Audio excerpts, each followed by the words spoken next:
They say motherhood is a journey, but let's be honest, sometimes it feels more like a roller coaster with no seatbelt. I bet you're like me, wondering why babies, or teens in my case, don't come with instruction manuals. Welcome to This Incredible Mom Life, the podcast that celebrates the beautiful chaos, quiet wins, messy moments, and everyday miracles of being a mom. I'm your host, Dummy, wellness coach, mom of 3 boys, and a passionate believer that you don't have to live at the mercy of PMS, burnout, or exhaustion. Join me every week as we hear the craziest and most unbelievable mom stories. I'll be sharing the huge accomplishments and triumphs of both our moms and their kids. We'll giggle, cheer on the kids, and discuss obstacles and lessons learned along the way.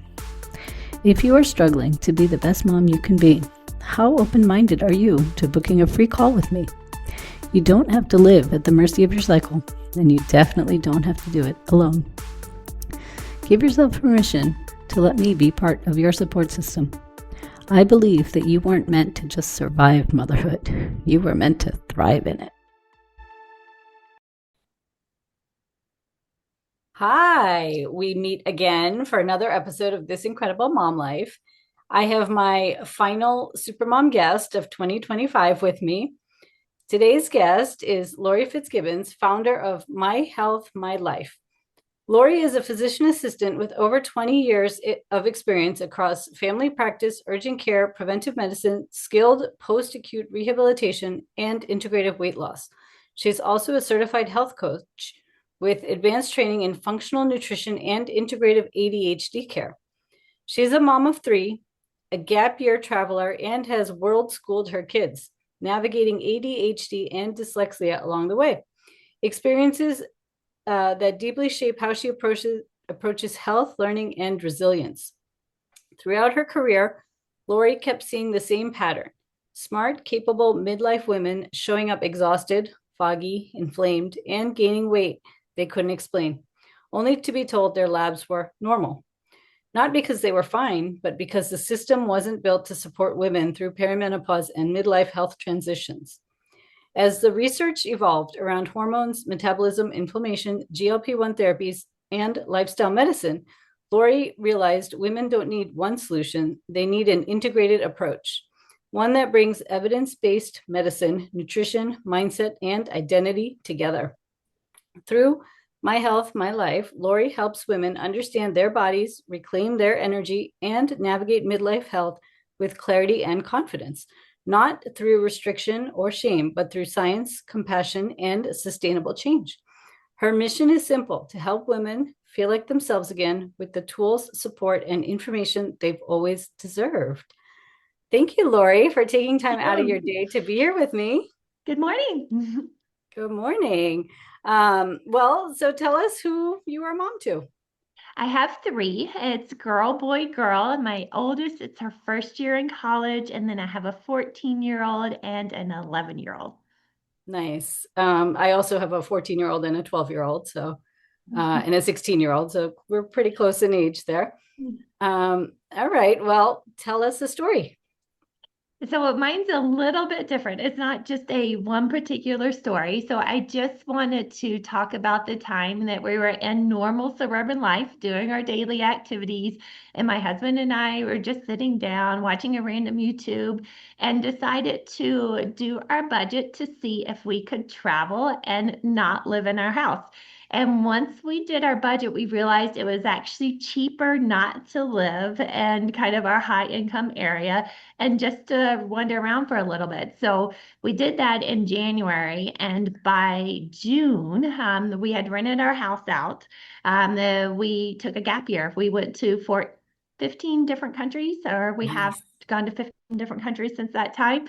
The kids' ages initially, they were 10, 7, and 3. So a little bit of a handful. We lived out of backpacks. It was really an interesting experience. The traveling part was super fun, but even more interesting was the you can do kind of crazy things.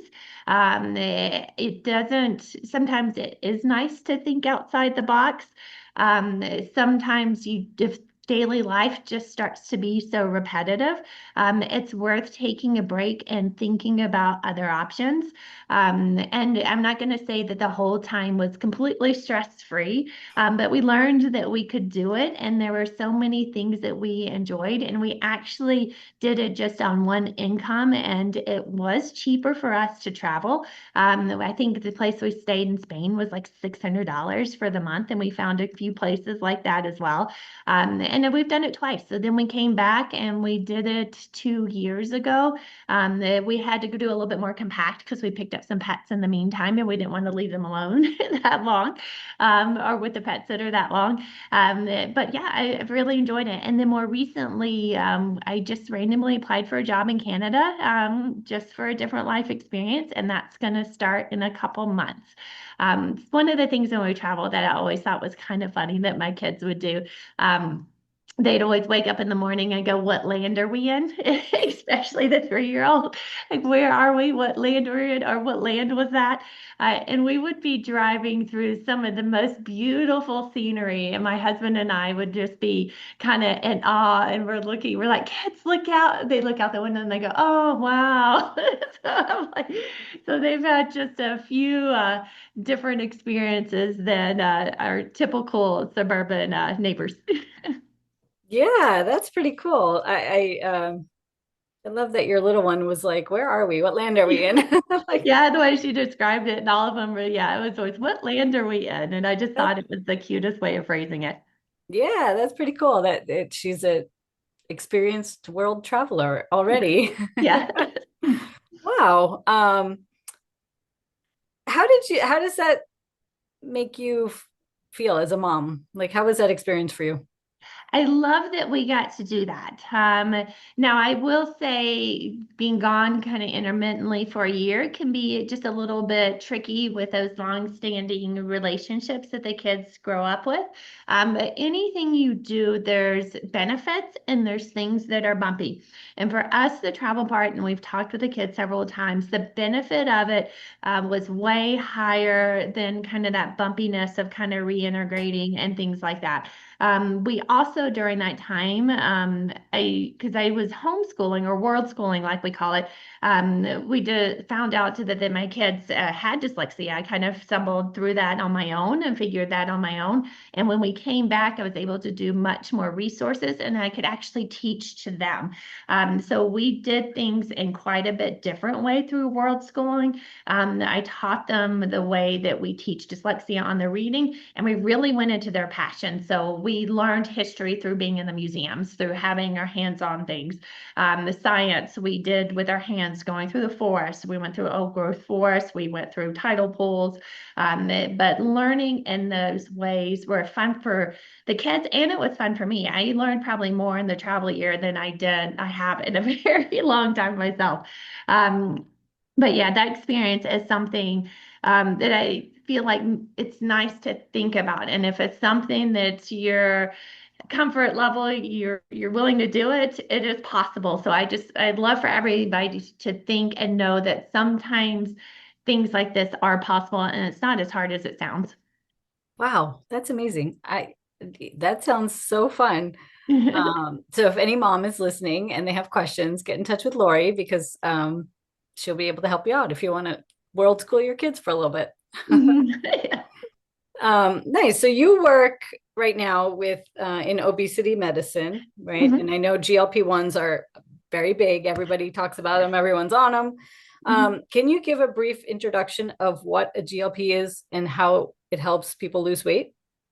Yes. So in my background, and I'll tell you kind of my little story of how I really got into this obesity medicine and the GLP-1s. I was in family practice for a long time, for about 20 years. And I do find kind of that women in their 30s to 50s, it's a group of women sometimes that have kind of powered careers, and they're really working with their kids. They're very overwhelmed. And it's really common that they come to see you and they're like, "My joints ache. I can't lose this lose weight, and I didn't have good options. We'd kind of talk about, longevity padding, because sometimes if you're on a little bit of a higher BMI, it actually does not shorten your lifespan, but people still, feel bad. And we just didn't have anything to offer them. And then there was still the black box warning on the hormone therapy. So it wasn't necessarily the thing to do to start everyone on hormones. Now we've learned a little bit differently. We do the patches instead of the pills. And I really enjoy preventative medicine. So I've just kind of dug into that in several different areas. I actually reached out to this obesity clinic because I like the way they do things. And I said, you need to take me on. They did, which is fabulous. My supervising physician does things in such a different way. She is way more preventative than anybody that I've worked with before. And what I kind of found out as we were working on the obesity side, and we help with people that really have lifelong struggles, and we also help with perimenopause, just adding that fluff where people just don't feel well, as they would come in and we have a questionnaire, about 12 questions, and everything looks like crap when they come in. They're not sleeping. They don't feel good. Their joints are aching. Their energy's bad. They're grumpy all the time. And as we go through our process, and some of our process is making sure vitamin D levels are fine. We check inflammatory markers like CRPs. Almost all of our people do some sort of GLP. Not everyone, but most of them do. But as we start those medications, that questionnaire just goes all the way to, I'm feeling pretty darn good. They start coming in, and it's not even just about the weight. They feel better. So the joint pain seems to get better. The inflammatory markers start to go down. A lot of this has to do with kind of the insulin resistance and cortisol causing inflammation. We really work on stress as that goes down. Everything just seems to do better. People start to sleep better.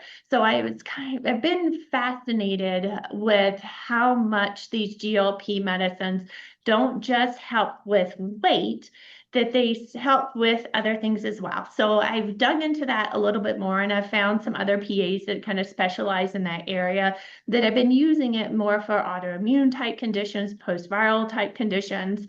And my personal experience, it does seem to be really helpful with those things.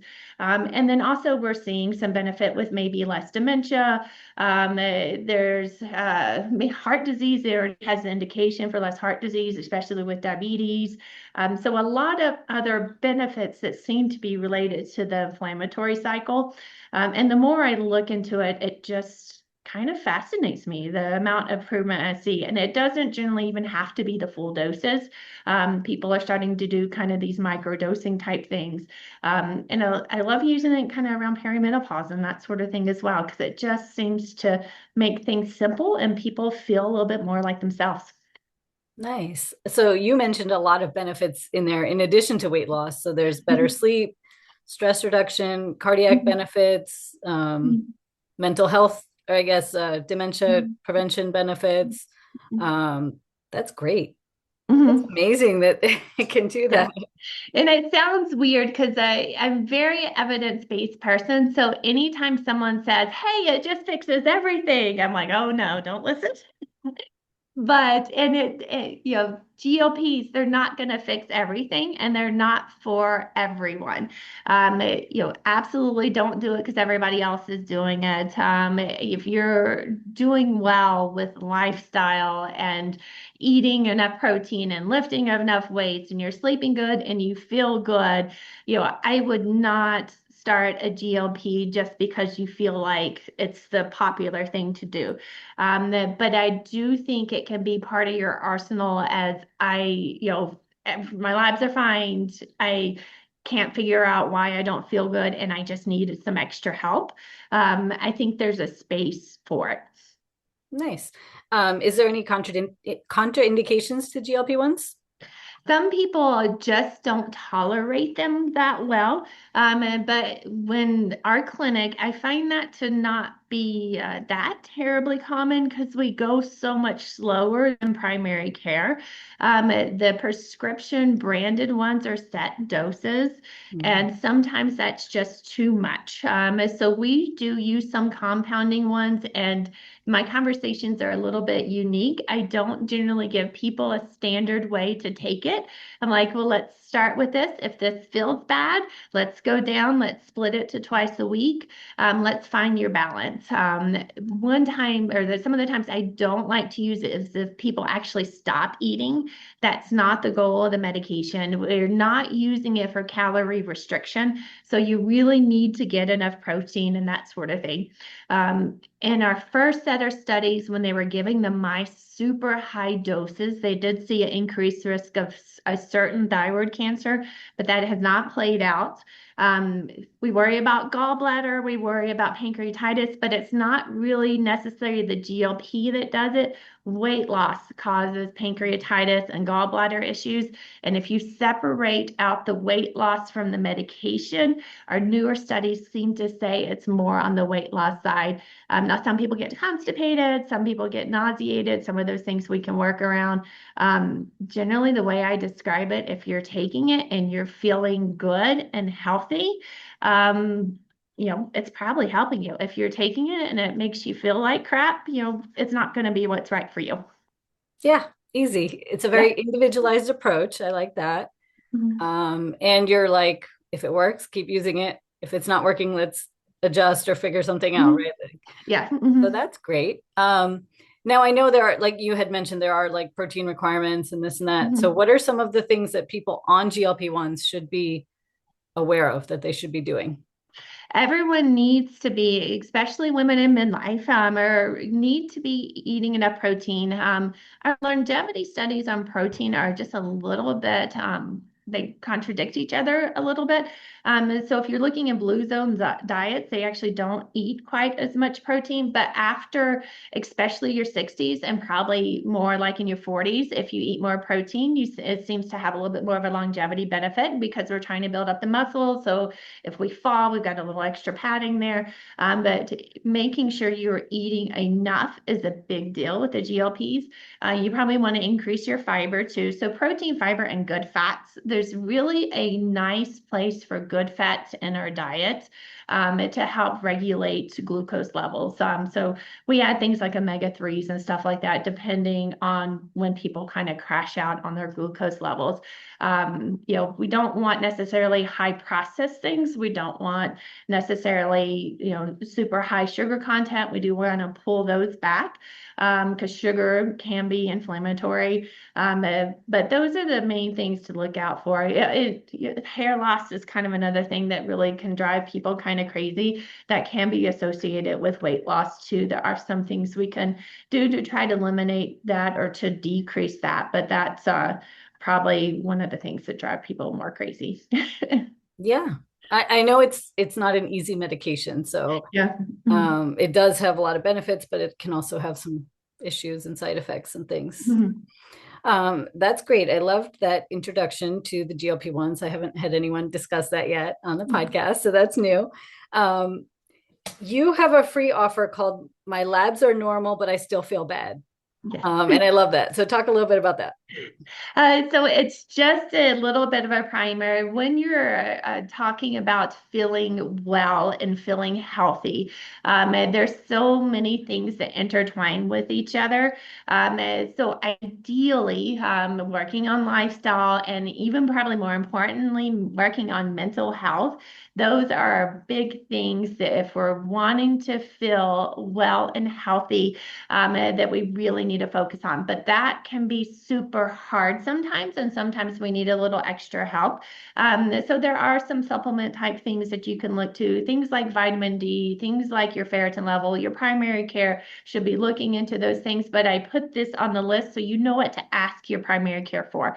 Some primary cares don't go quite into depth, so you can specifically say, hey, can we look at my iron levels, ferritin too? It just kind of starts that conversation with your primary care. And everyone should be having these conversations with your primary care. It's just sometimes hard to figure out what to specifically ask to get your questions heard. And then when those things aren't working, having that conversation about hormone therapy, having that conversation about the GLPs in the primary care can be a little bit tricky because it's going to be the standard dosing. Then it has to have an indication like diabetes or like obesity, whereas some of the other compounding pharmacies are a little bit of that in between. You've got a little bit of flexibility there, but this paperwork goes over nutrition, it goes over mental health, it goes over some supplements to ask your primary care about, it goes over when to ask your primary care about hormones. It just starts that conversation so you can have a better interaction with your primary care. And if that interaction doesn't go that great, then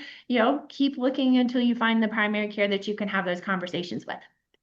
That's so great. So you're helping patients be more informed Yes. and educated when they go in for their visits. That's And more really cool. confident in their visits too. Because even if you're learning and you know what to ask, it can be very intimidating.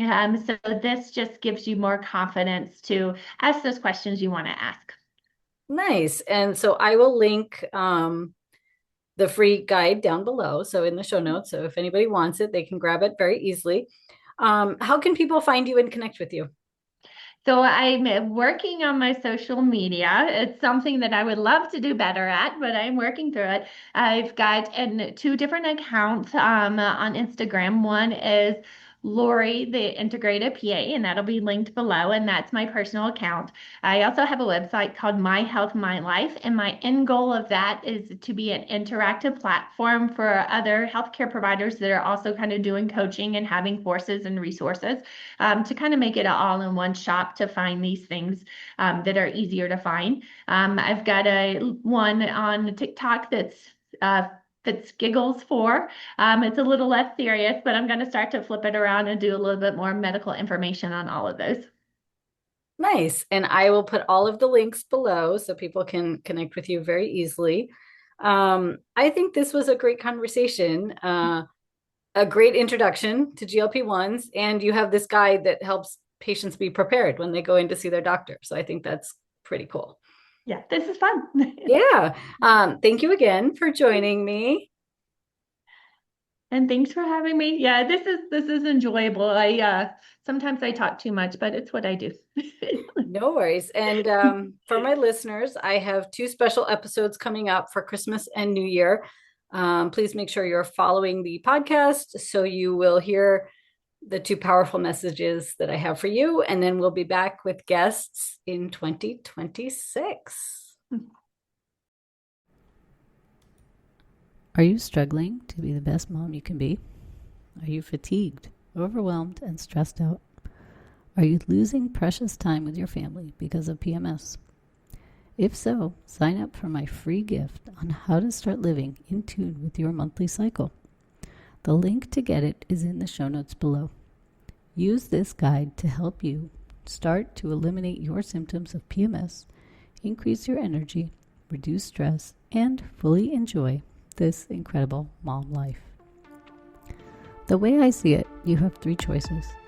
You can try to figure it all out on your own. You can do nothing and stay where you are, or you can get the customized guidance you need to thrive as a mom. The choice is yours. Thanks for listening to today's episode. I hope you learned something from these stories. If you enjoyed this show, please make sure to subscribe, rate, review, and share this podcast. It really helps this show grow. If you have a mom story you would like to share, click on the link in the description below on becoming a podcast guest. Remember, the content on this podcast is for general information only. It does not replace any medical advice given by your healthcare providers. Please check with your doctor if you have any questions about your specific condition and before starting any new diet or exercise regimen. Thank you, and you will hear from me soon.